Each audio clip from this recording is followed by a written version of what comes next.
Hey everyone, my name is Blinn, and welcome to episode 7 of my weekly vlog. For those of you new to the channel, these Type 2 Tuesday updates chronicle my own journey in reversing my Type 2 diabetes through nutrition. If you're interested in watching my earlier updates, I'll put a playlist to them right up here. This week I'll be answering a couple questions around hunger on a ketogenic diet, so let's get started.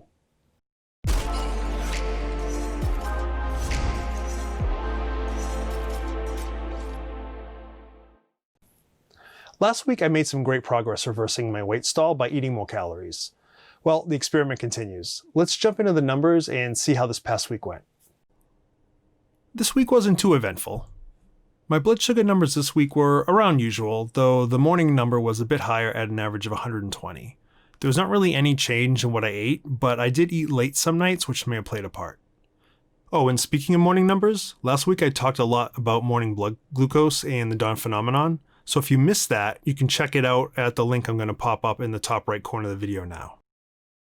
My daily average was looking good though at 109.6, even with the higher morning numbers this week. Okay, let's check out my measurements. My weight stayed close to the same, but went down a tiny bit. My weight didn't really change from last week. After such a large weight drop the week before, I was hoping for a little bit more than this. After looking at my calorie intake though, this could be the reason. As you can see here, I didn't really hit my calorie goals for the week. At around 1770 calorie daily average, I was back to my old numbers from when I was having the weight stall. I'm doubling down on my efforts to try to eat more again this week, and I'll be interested to see if that again breaks the stall or not. So as you can see, the weight stall intrigue continues. Who would have thought losing weight wouldn't be so straightforward and easy, right? Now on to the questions. And if you have any questions for me, I'd love to answer them, so please leave a comment below. Also, I'd really appreciate it if you would click that subscribe button if you haven't yet. Subscribing is absolutely free and not only helps me grow this channel, but lets you know when my new videos come out. We have 2 questions this week, and they're both around hunger on a ketogenic diet.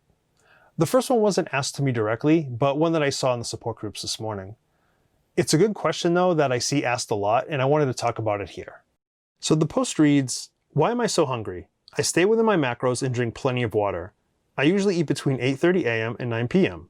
Been on keto for 4 weeks. Ketone urine sticks indicate I'm expelling ketones. So hungry." I really love this post because not only is it a common question, but there are several factors at play here that help determine the likely answer. First, and maybe the biggest factor, is the person is only 4 weeks into starting a ketogenic diet. Most likely the problem here is that they're not yet adapted to burning fat for fuel. It takes time for the body to adapt, and until that happens, it will absolutely fight back and generate hunger cravings because it demands carbs.